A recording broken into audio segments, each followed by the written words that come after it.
So guys welcome to daily football madness. और आज की वीडियो के अंदर ब्राजील के कोपा अमेरिका 2024 के स्क्वाड के ऊपर जो है वो डिस्कशन करेंगे। नेमार नहीं है, क्यों नहीं है, होना चाहिए था, नहीं होना चाहिए था। बारसा की थोड़ी सी न्यूज के ऊपर डिस्कशन करेंगे। और रियल मैड्रिड एक प्लेयर के पीछे जा रही है। Obviously real Madrid fans would be excited with this news, उसके ऊपर भी हम डिस्कशन करते हैं। लेकिन सबसे पहले मैं आपको ब्राजील का स्क्वाड जो है वो बता देता हूँ, उसके बाद हम डिस्कशन करते हैं कौन से प्लेयर नहीं है। देखें, गोलकीपर्स के अंदर यहाँ पे एलिसन है जो कि मोस्ट लाइकली स्टार्ट भी करेंगे।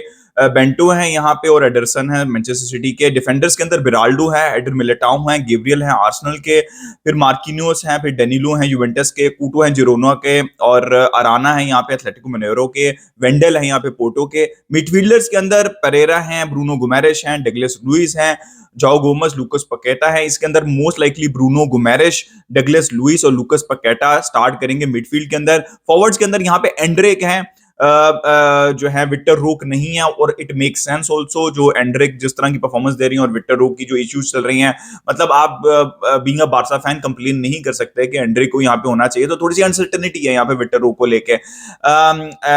इवानिल्सन है यहाँ पे पोर्टो के, मार्टिन एली है आर्सेनल के, रफीनिया है, रोड्रिगो है रियल मैड्रिड के, सवीनियो जिरोना के, विनीसियस जूनियर। देखिए, इनमें से मोस्ट लाइकली रफीनिया, रोड्रिगो और विनीसियस जूनियर जो हैं वो स्टार्ट कर सकते हैं ब्राजील के लिए। और डिफेंडर्स के अंदर भी आप लोगों को पता है, कीपर का भी मैंने बता दिया, तो मैंने आपको मोर और लेस स्टार्टिंग 11 भी एक्सप्लेन कर दिया। अब यहाँ पे स्क्वाड में कौन नहीं है भाई? नेमार नहीं है, फेबिनियो नहीं है, कैजिमीरो नहीं है, रिचार्लिसन नहीं है, गैब्रियल जूजुस नहीं है, विक्टर रोक नहीं है, और भी बहुत से प्लेयर नहीं है। लेकिन मैंने आपको मतलब विक्टर रोक की चीज एक्सप्लेन कर दिया। देखिए कैजिमीरो, देखिए इंडिकेशन ये दिख रहा है ब्राजील के इस स्क्वाड से कि भाई दे आर लुकिंग, उन्होंने ये सोचा है कि भाई इन प्लेयर्स को काफी मौका मिल चुका हुआ है, they had their time. Obviously ये प्राइम पे भी नहीं रहे, अपनी डिक्लाइन की तरफ हैं जितने भी प्लेयर्स का नाम लिया है। तो let's move with young players, right? Young players के साथ जाते हैं, एक नए मोटिवेशन के साथ जाते हैं कोपा अमेरिका के अंदर, बिकॉज इन प्लेयर्स के साथ हम ट्राई कर चुके हैं ऑलरेडी। ठीक है, नेमार की मैं डिस्कशन करता हूं। देखिए, रिचार्लिसन का काफी ज्यादा इंजरी प्रोन सीजन रहा है, और ऐसा नहीं है कि उन्होंने बहुत ब्रिलियंट परफॉर्मेंसेस दी हैं ब्राजील के लिए, तो इसलिए वो यहाँ पे ड्रॉप हुए हैं, बिकॉज यहाँ पे स्ट्राइकिंग पोजीशन के ऊपर अच्छी खासी ऑप्शन है और रिचार्लिसन को पूरा एक रन मिला है। ठीक है, गैब्रियल जीसस भी उस तरह की परफॉर्मेंसेस नहीं दे सके ब्राजील के लिए, जब जब उनको मौका मिला, तो it also make sense, right? अब फेबिनियो देखें, कैजिमीरो फेबिनियो 2 साल पहले तक ऐसा था जैसे भाई कोई टच नहीं इनको कर सकता, the best CDMs in the world, right? Casemiro का स्पेशली केस आपको आपके सामने है, इंजरी प्रोन सीजन रहा है उनका, जितने मैचेस वो खेल रही हैं एक बहुत बड़ा डिक्लाइन आया है। रियल मैड्रिड ने बिल्कुल सही टाइम के ऊपर कैश इन उनके लिए किया था। तो यहाँ पे अगर आप डगलस लुइस की परफॉर्मेंस देखें, ब्रूनो गुमेरेस की परफॉर्मेंस देखें, और डगलस उसके अलावा लुकस पकेटा की परफॉर्मेंस देखें, तो कैजिमीरो से बहुत बहुत ज्यादा है। मुझे ऐसा लगता है कि कहीं ना कहीं कैजिमीरो को स्क्वाड में ये रख सकते थे, एक एक्सपीरियंस यूज कर सकते थे। मेरा ये अपना पर्सनल ओपिनियन है कि रख सकते थे, क्योंकि क्लब फुटबॉल की और इंटरनेशनल जो फुटबॉल है ना, उसकी डायनेमिक्स थोड़ी सी डिफरेंट होती है। मेरा ये ख्याल है कि कैजिमीरो को, जितने भी नाम मैंने मेंशन किए हैं, ये कैजिमीरो को रख सकते थे एक एक्सपीरियंस के तौर के ऊपर। अब बात कर लेते हैं नेमार के ऊपर। देखिए, काफी लोग गुस्सा हो रहे हैं।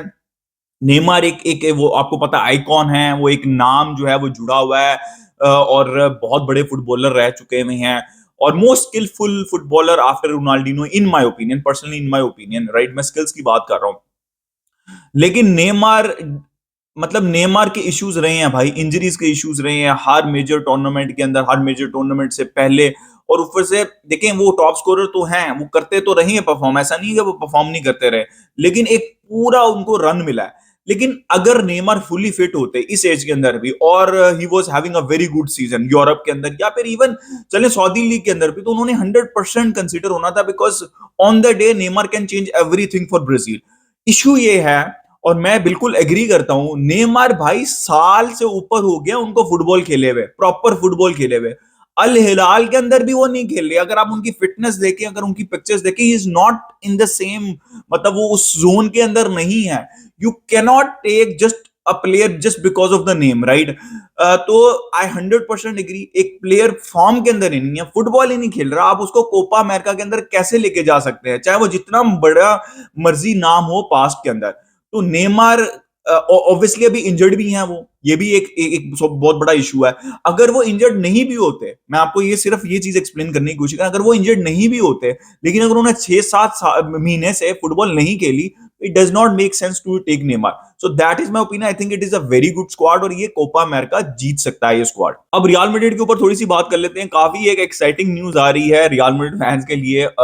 अम्बापे, डेविस और यूरो तो चल ही रहा है, लेकिन दे आर इवन. देखिए अब ऐसे फेज के अंदर रियल मैड्रिड जा रही है जहां पे वो एक नेक्स्ट स्टेप के ऊपर जाएंगे. इन 3 साइनिंग्स जो पहले मैंने मेंशन किया उसके बाद नेक्स्ट स्टेप के ऊपर जाएंगे और वो एक स्क्वाड बिल्ड करेंगे जो कि ऑन पेपर तो अनबीटेबल लगेगा आपको. ठीक है, तो पहले उन्होंने अपने आप को फाइनेंशियली स्टेबल किया, फिर स्मार्ट साइनिंग्स की, तो अब वो इवन बेटर के ऊपर जाएंगे. और न्यूज ये है कि फ्लोरियन विर्ट्ज के लिए को मेन टारगेट उन्होंने बनाया इस समर के लिए नहीं, नेक्स्ट समर के लिए. ठीक है, नेक्स्ट समर के लिए मेन टारगेट बनाया. और फ्लोरियन विर्ट्ज को मतलब भाई अगर इमेजिन करें आप, देखिए इवेंचुअली क्रूज और मॉड्रिच ने जाना है तो उनको और भी प्लेयर्स की जरूरत पड़ेगी मिडफील्ड के अंदर, तो वो पहले से सोच रहे हैं कि भाई कौन से हमारे टारगेट्स हो सकते हैं. अब एक अक्सर फैन बेस ये बात करते हैं और मैं जब कवर्स के लिया और तू बारसा कहता हूं, अबे कवर्स के लिया तो रियल मैड्रिड फैन है वो बारसा कैसे जाएगा. विनीशियस भी भाई पहले बारसा फैन ही था और उसके बाद वो अब रियल मैड्रिड के ऑलमोस्ट लेजेंड बन चुके हुए हैं. तो ये बातें बकवास होती हैं. अगर बारसा को नहीं चाहिए एक प्लेयर, अगर वो नहीं जा रही उस प्लेयर के ऊपर, तो चाहे वो फैन है या नहीं है, रियल मैड्रिड अगर जा रही है तो मतलब देयर इज नो हार्म कि वो रियल मैड्रिड चला जाए, बिकॉज वो एक बेस्ट ऑप्शन है उसके लिए. तो भाई फ्लोरियन विर्ट्ज टू रियल मैड्रिड की काफी ज्यादा न्यूज आ रही है और हो सकता है और it will be a very very good signing for Real Madrid. Real Madrid मतलब मैंने आपको बताया है ना कि they are building the squad also. जब ये वो 3 साइनिंग सीजन कर लेंगे तो उससे नेक्स्ट सीजन वो स्क्वाड को बिल्ड करेंगे. ठीक है, पूरे स्क्वाड को बिल्ड करेंगे और that is scary right now. अब थोड़ी बारसा के ऊपर बात कर लेते हैं. लेवेंडोस्की की कल से काफी न्यूज आ रही है कि चावी वुड बी ओके सेलिंग और वो रेवोल्यूशनाइज करना चाहते हैं फॉरवर्ड लाइन को. और मैं तो आपको तकरीबन 2-3 महीने से कह रहा हूं कि बारसा को लेवेंडोस्की के ऊपर कैश इन कर लेना चाहिए अभी. ठीक है, और न्यूज आ रही है कि बारसा उनको मार्केट पे डाल सकती है, लेकिन साथ साथ ये भी पैरेलल में न्यूज लाजमी आती है कि लेवेंडोस्की बिल्कुल भी नहीं बारसा छोड़ना चाहते. वो सिर्फ 1 साल नहीं 2 साल अपने और पूरे करना चाहते हैं. मैं यहाँ पे एक चीज आपको मेंशन कर दूं कि अगर लेवेंडोस्की रुकते हैं ना तो ही विल डेफिनेटली प्ले, मतलब उसके पास अथॉरिटी चली जाएगी. बिकॉज अगर लेवेंडोस्की रुकते हैं और उन्होंने मतलब 55% गेम्स में 45 मिनट्स खेले हैं जो कि चावी उनको खिलाएंगे अगर वो रुकते हैं नेक्स्ट सीजन, तो ऑटोमेटिकली ट्रिगर हो जाएगा 1 साल और लेवेंडोस्की रुक जाएंगे बारसा में 2 साल के लिए. तो या तो आपने, मैं आपको अभी बता रहा हूं, या तो आपने लेवेंडोस्की के ऊपर अभी कैश इन करना है या फिर वो 2 साल रुकेंगे और वो अपनी मर्जी से जाएंगे.